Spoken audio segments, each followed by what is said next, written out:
বিশ্ব রাজনীতিতে যখন যুদ্ধ আর পরমাণু উত্তেজনার আবহ তীব্র, তখন আবারও শিরোনামে উঠে এলো এক মারাত্মক অস্ত্র, বাংকার বাস্টার বোমা।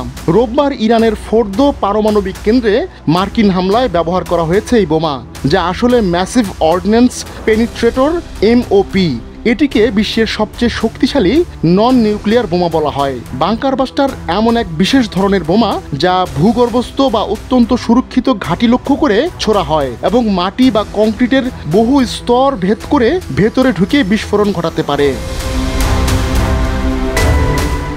যুক্তরাষ্ট্রের GBU-57 MOP হল বাংকার বাস্টার বোমার অন্যতম উদাহরণ।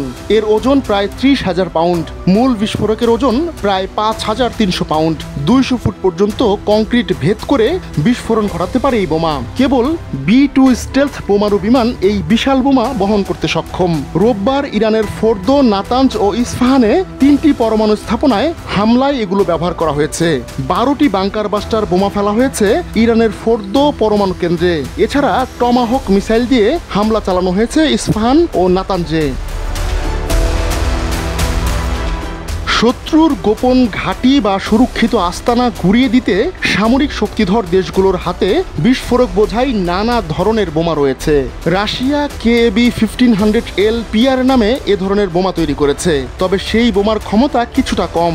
চীনের কাছে থাকা এই গোত্রের বোমাও মার্কিন বোমার সমতুল্য নয়। ইসরায়েল যুক্তরাষ্ট্রের কাছ থেকে GBU-28 নামে বোমা কিনেছে, যেগুলো মাঝারি গভীর বাংকারে আঘাত হানতে সক্ষম। একমাত্র যুক্তরাষ্ট্রের কাছেই রয়েছে সবচেয়ে শক্তিশালী বাংকার বাস্টার বোমা।